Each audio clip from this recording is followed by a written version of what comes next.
kelas 3C ya, yang ada di sini Alfi Arshila, Caroline, Citra.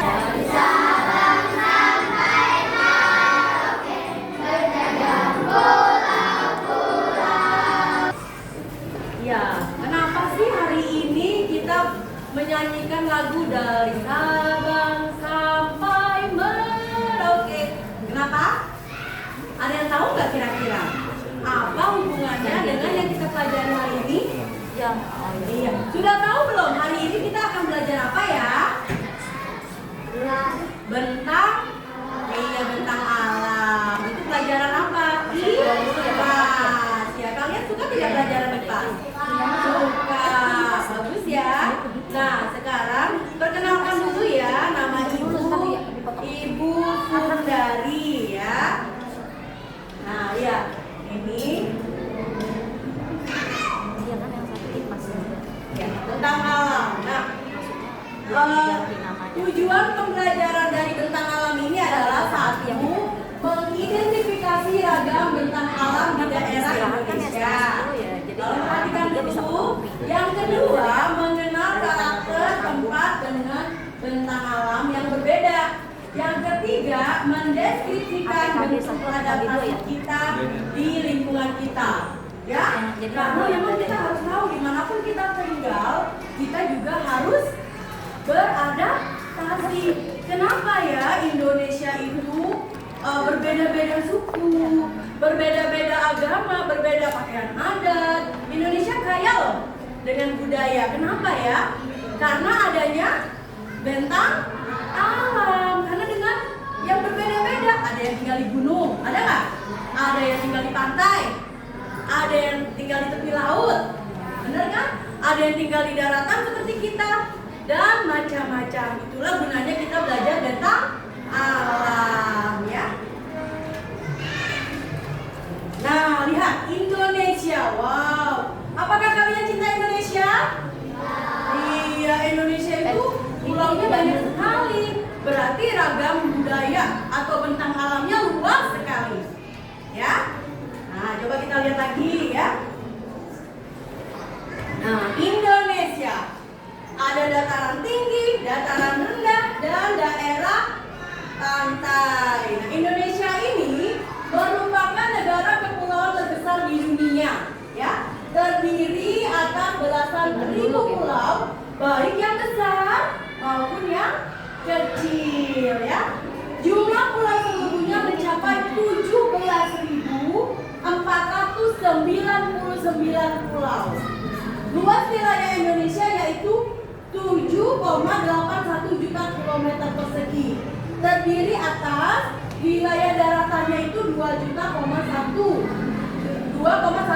kilometer persegi dan lautannya 5,80 juta persegi. Kalau kalian lihat dari sini, mana yang lebih banyak? Daratan atau lautan? Lautan. Karena memang kita negara kepulauan. Ya, pintar-pintar ya Kak Tiga ya. Oke, nah dari tadi Ibu Sundari ngomongin tentang alam. Sebenarnya siapa sih yang tahu apa itu bentang alam? Siapa yang tahu apa itu bentang alam?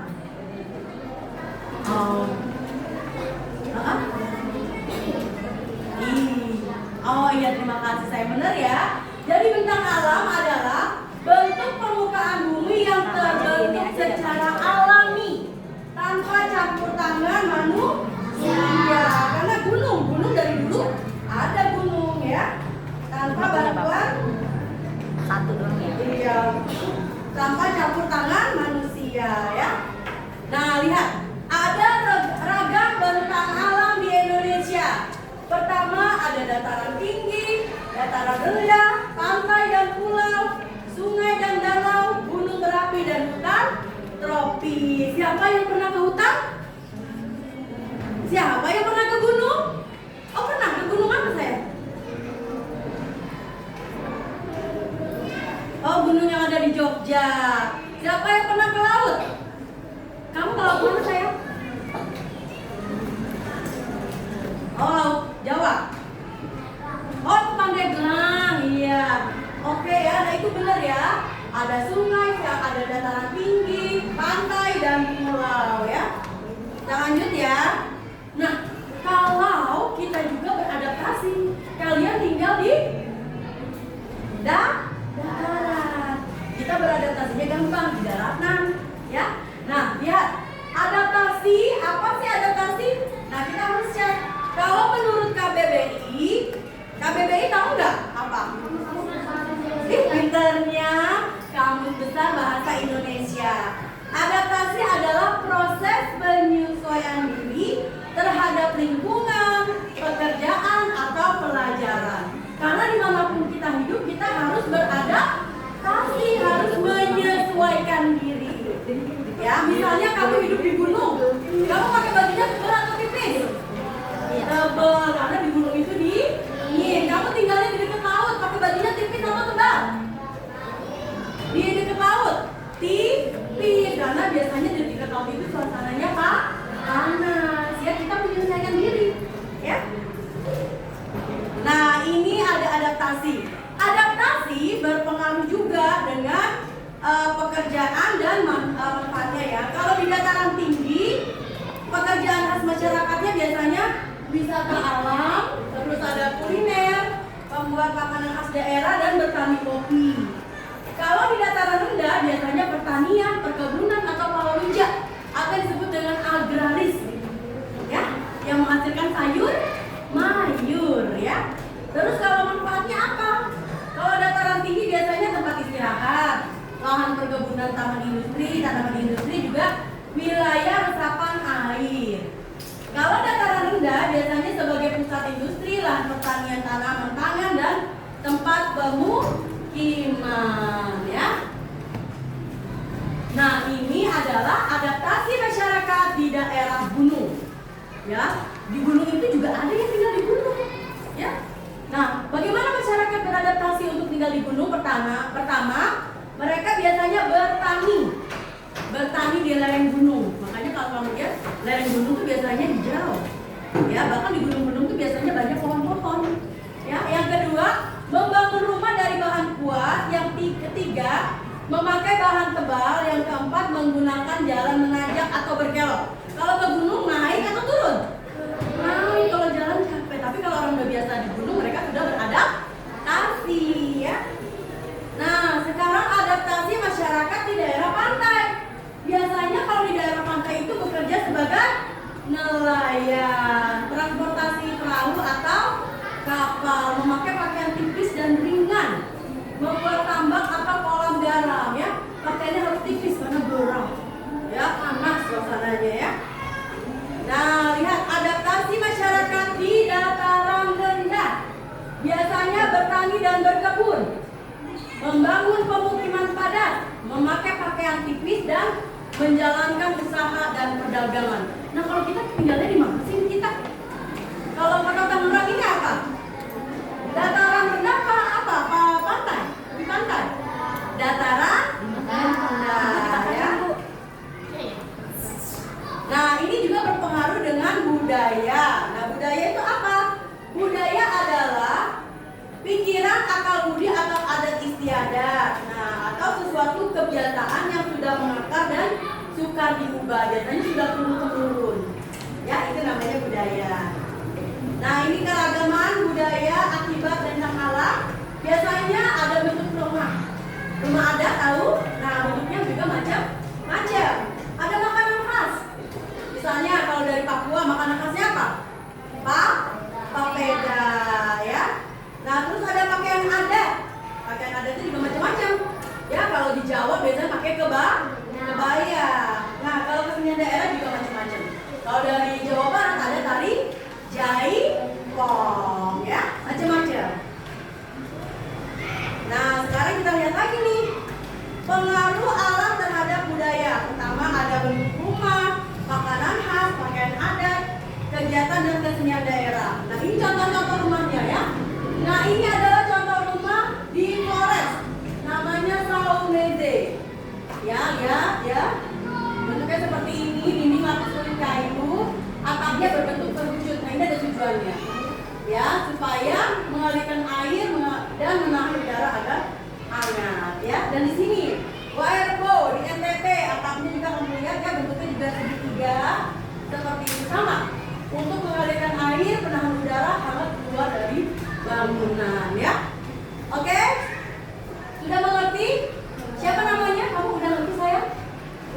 duduk yang baik. Iya, duduk yang baik ya sayang. Iya, di sini juga ada rumah Aceh ya.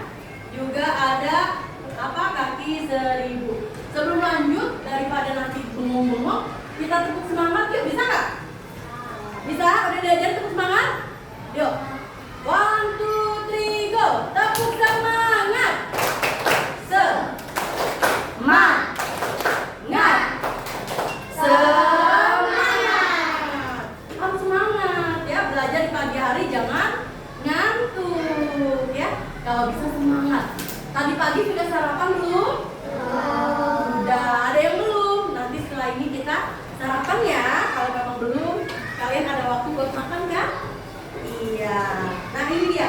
Dampak positifnya menyediakan sumber daya alam, menjadi daya tarik wisata, menumbuhkan keragaman budaya dan menumbuhkan perekonomian masyarakat. Nah, apa sih manfaat dari bentang alam? Siapa yang tahu manfaatnya? Secara ekonomi, yaitu lahan pertanian, perkebunan, pertanian dan pertambangan ya. Kalau lingkungan, menjaga keseimbangan ekosistem dan iklim. Kalau sosial budaya, menjadi dasar terbentuknya identitas masyarakat, adat istiadat dan pariwisata. Oke, nah ini kesimpulannya ya. Nah, bintang alam Indonesia sangat beragam, mulai dari gunung, dataran tinggi, hingga pantai dan laut. Keragaman ini mempengaruhi cara hidup, pekerjaan, dan budaya masyarakat Indonesia. Bentang alam memberikan manfaat baik secara ekonomi sosial maupun budaya sehingga perlu dijaga dan dilestarikan. Oke, everybody sit down properly. Everybody sit down properly. Ya, please ya. Ketika guru sedang menjelaskan, kalian boleh duduk dengan baik. Kalau ada yang masih kurang jelas, nanti boleh nanya nggak? Boleh dong. Nanti bakal dijawab sama Bu Sundari. Ya, nggak apa-apa ya. Kita lanjut lagi. Nah, sudah tahu semuanya tentang bentang alam? Sekarang ada LKPD. Tapi LKPD-nya supaya kalian gak ngantuk, tanya jawab aja ya. Siapa yang bisa jawab? Tolong tunjuk jempol. Tunjuk jempol atau tunjuk tangan? Tunjuk tangan, ayo mereka. Oke, nomor 1 ya, bisa bacain. Yang bisa boleh tunjuk tangan. Dengarkan ya. Daerah dengan tanah subur, udara sejuk, dan cocok untuk menanam sayur dan buah disebut apakah pantai, apakah dataran rendah, dataran tinggi, atau gurun? Siapa yang tahu? Tunjuk tangan. Ya, apa saya? Dataran tinggi, daerah tanah subur, udara sejuk, ya benar. Dataran tinggi, ini ada kenangan buat kamu ya, karena sudah jawab ya. Gak apa-apa ya, kasihnya pensil aja ya. Buat kamu tulis ya. Oke. Thank you. Terima kasih ya sayang. Yuk semangat yuk. Yang kedua, gak boleh gak semangat. Ada Pak Heru. Semangat ya. Oke, nomor 2. Masyarakat yang tinggal di daerah pantai umumnya bekerja sebagai di pantai. Siapa yang mau jawab tunjuk tangan? Ya. Tunggu, yang kamu sayang. Nelayan. Wah, bagus ya. Boleh tunjuk tangan. Ini sayang. Ya, gak apa-apa ya, dikasih pensil. Semoga berguna ya sayang. Selanjutnya nomor 3. Rumah panggung banyak dibangun di daerah rawa sungai untuk siapa yang bisa jawab? Rumah panggung? Iya, apa sayang? Menghindari banjir dan binatang buas. Wow, keren ya. Pinter-pinter ya. Kelas 3C. Kita lanjut ya. Contoh keragaman budaya yang dipengaruhi oleh bentang alam adalah apakah seragam sekolah, rumah adat yang berbeda, bahasa Indonesia, lagu kebangsaan.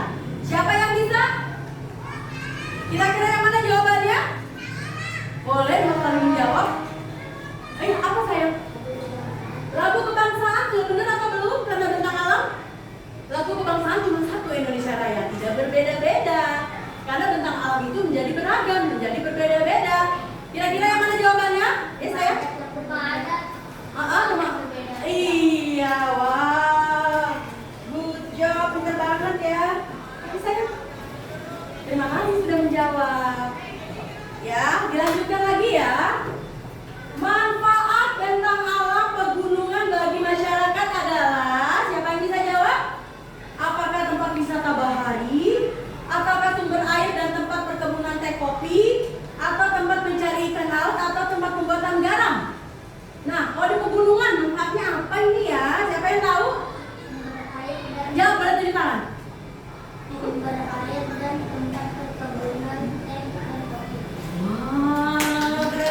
diorama. Dioramanya tentang bentang alam. Nah, apa sih diorama? Diorama itu kayak bentuk miniatur dari suatu tempat atau suatu benda. Ya, nah ini contohnya ya. Ada diorama tentang petani. Bapak Tani ini adalah Pak Joko. Dia berasal dari Jawa Tengah. Rumahnya disebut rumah joglo. Ya, makanan khasnya adalah gudeg. Begitu ya. Udara di Jawa Tengah apa? Udaranya bagaimana? Boleh ya, kasih ya berkelompok kelompok ini nih. Satu lagi, udah siap. Ayo, semuanya kerjakan sambil menunggu temannya ya. Gak boleh ada yang diam, harus sama-sama dilemin aja nah. Ya. Nih, cakep nih. Waalaikumsalam warahmatullahi wabarakatuh. Ya, kelompok kami akan mempresentasikan diorama. Nah, ini siapa namanya? Pak Abdul. Ya, terus? Dia berasal dari Sulawesi Selatan. Terus? Rumah adatnya rumah tongkonan. Terus? Pekerjaannya adalah nelayan. Terus? Makanan khasnya ikan bakar. Karena memang nelayan. Hebat. Yeay, kalian hebat. Ini suka banget. Kanan-kanan baca. Pak Bobo. Ini jadi inget kan? Terus? Pak Bobo dari mana? Jakarta. Jakarta, pekerjaannya apa tuh Pak Bobo? Pedagang. Nah, rumah adatnya apa? Rumah adat kebaya. Udara di Jakarta bagaimana? Hah? Nah, sudah yuk. Assalamualaikum warahmatullahi wabarakatuh. Yeay, Ibu Kadek Jesslyn. Ya, Ibu Kadek Jesslyn berasal dari mana? Dari Bali ya. Nah, ini ada rumah yang seperti pura. Ya. Iya, apa pekerjaannya Ibu Jesslyn? Ibu Kadek Jesslyn? Menari apa? Bali. Terus, siapa namanya? Pak Dono. Pak Dono adalah seorang petani. Petani di mana? Jawa Tengah. Rumah adat Jawa Tengah apa namanya? Rumah joglo. Dan apa? Oke, pengambil getasan. Wassalamualaikum warahmatullahi wabarakatuh. Terima kasih. Ya. Oke, baik, bisa duduk dengan rapi. Lemnya boleh nanti dikembalikan ke Sundari ya. Dimasukkan ke dalam itunya boleh ya. Oke. Ya, masukkan ke dalam amplopnya boleh. Terima kasih anak-anak hebat.